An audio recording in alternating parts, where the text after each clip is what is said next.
Hey guys, welcome to Unseen Smackdown. This is our series where we take a look at some of those moments that maybe have played out away from the show, kind of what's being spoken about on social media or exclusive interviews that go online rather than being shown on the actual broadcast. So we've got a lot to get through. This was a stacked Smackdown, all things considered. You know, it was a taped show, but they still found a way of bringing back people, doing some really good backstage segments. So lots of reaction, lots of thoughts, but let's start, shall we, with this. This is what I would say most people are speculating and talking about. These two mystery men. Third, if you add the man in the middle, but we know who this is. This isn't the biggest mystery because this is the Authors of Pain. Now, they've been signed to WWE for the past 12 months, and there's been rumors that they're going to join up with Karrion Kross. Well, tonight on SmackDown, we got the latest Karrion vignette. And he was talking about how the things that he was achieving, they need to be scribed down. In order to do that, he needs authors. And the Authors of Pain, obviously, are then sort of shown their silhouettes along with their manager, Paul Ellering. So this is amazing. Paul Ellering was the Legion of Doom manager. And or the Road Warriors manager, but he also managed the Authors of Pain down in NXT. So this is a very exciting development. It's going to be great to have them back, and they are going to look so good with Karrion Kross. He was on Twitter. He said, "Influence leads to power. You'll see." So, yes, very exciting development. This is the one that people are really chatting about at the moment. Moving on, we've got this moment as well, and this was great. So, Los Lotharios, I don't know if they go by that name now. It could just be Angel and Humberto. They are now with Santos Escobar. And what was great about this was they attacked the Street Profits under masks. And you can see here that Chocolat has put this out saying, Humberto and Angel wearing the masks from their last time here in Mexico was a really neat touch. So Humberto was Ultimo Ninja. Angel was El Hijo del Ninja. But that is the masks that they were wearing. This was actually retweeted by Angel Garza as well. So lovely little detail there. Those weren't just random masks. Those are masks that they wore earlier on in their careers. As well as that, we got news coming from Fightful. This was mentioned on the SmackDown live stream.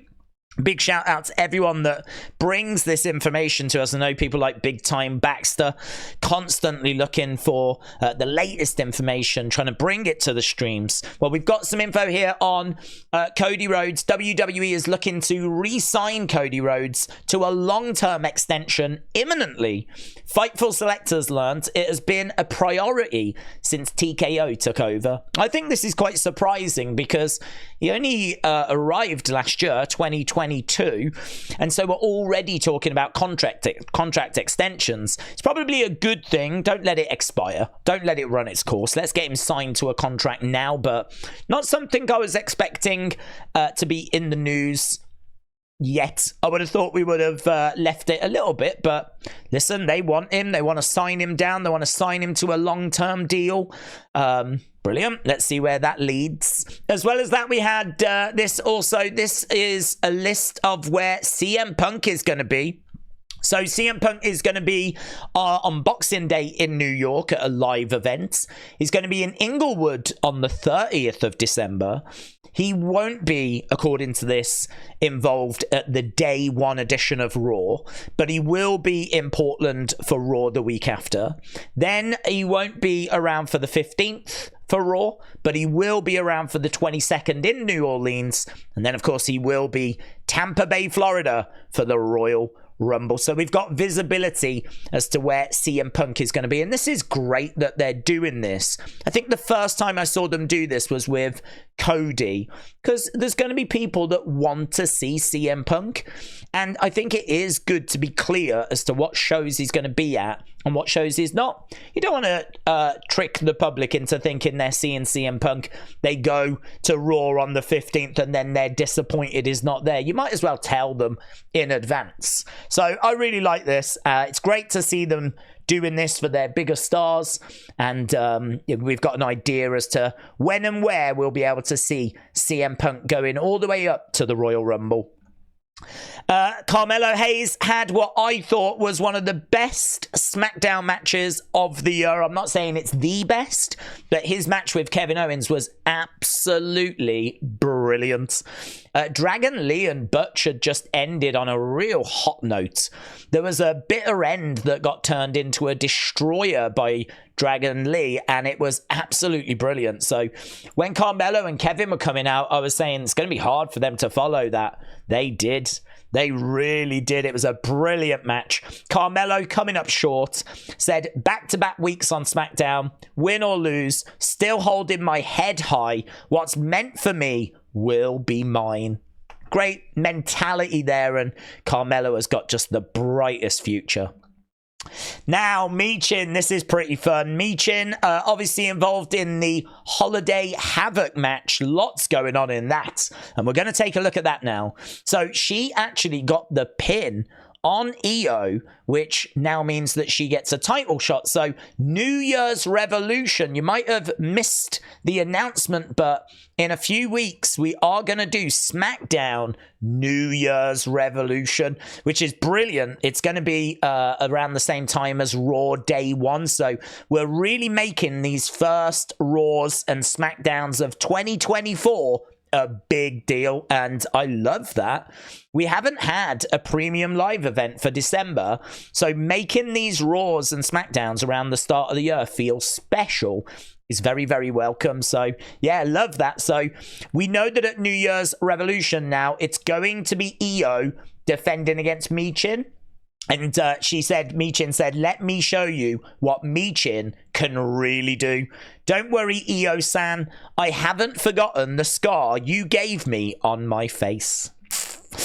And then we got this as well. So someone was asking, is the OC okay? Because obviously we saw them backstage with AJ. And we got this response from Michin, we are fine. And the little clip she attached is of a lady just wiping a tear away. So clearly there's a bit of drama there. But at the moment, Michin putting a brave face on things. Someone else that had to try and put a brave face on things was Zelina Vega. She got misted, and she got misted bad during this Holiday Havoc match. Here you can see her saying, welp, time for a new wig. Thanks at WWE Asuka. Angry face. And look at that. I mean, she got good, man. She looks like a Smurf. So, yeah, she really got misted. That's like misted to the next level. So she's saying there, well, I'm going to have to get a new mask, a new wig now. This is brilliant. I absolutely love this. This really, really cracked me up.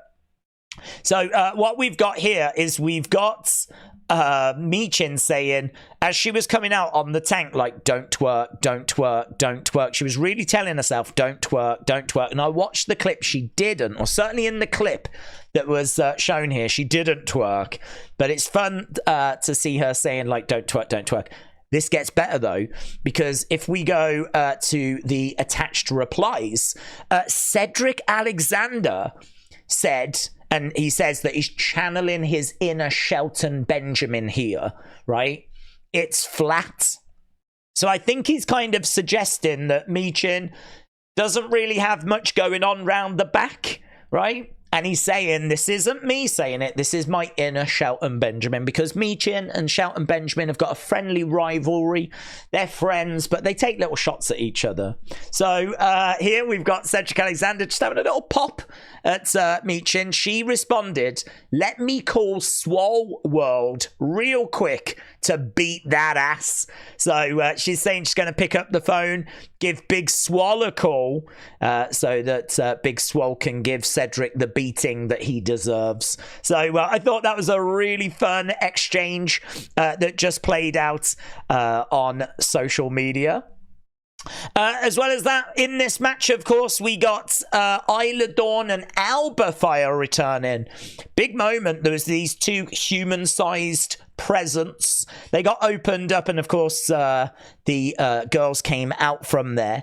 There was like this drone that was kind of playing in the arena. I could hear it through my headphones. I don't know if they're going to do that every time these two appear. Don't know how I feel about it either, to be honest, but just something that I was just like aware of. I probably wouldn't have shown you this tweet, 'cause there's not much to it. It just says, I am the gift, because she came out from the present. But there was a picture that was put in the replies, and I thought it was really, really good. And it's this moment here. This is the moment she popped out the box. Look at the reactions of Asuka and Kyrie. Truly shocked. They were not expecting these two to come out of these boxes. So it looks like Alba and Isla are now on a collision course with the Kubuki Warriors. There was a few other bits and bobs that were being spoken about. People seem to really love Nick Aldis standing up to Roman Reigns. It's very interesting. We don't know where that's going to go.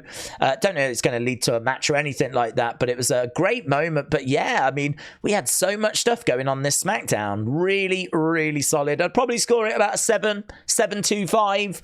A really good episodes, and more than what I was expecting. So yeah, hope you enjoyed this episode of Unseen.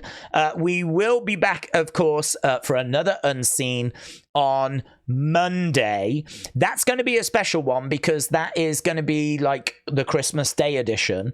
Obviously, we know that Raw on Monday is the best of, so there won't be anything really to do with the show, but I'm guessing there's going to be a lot of superstars that are going to share a lot of images from their Christmases. So we'll gather all that together and put it into an Unseen on the night of Christmas Day. So something to look forward to with that. And of course, we are doing the Raw stream anyway. So we will be live for Raw, even though it's a best of. We've got nothing better to do. If I don't see you again before the new year or whatever, have a great Christmas, have a great new year.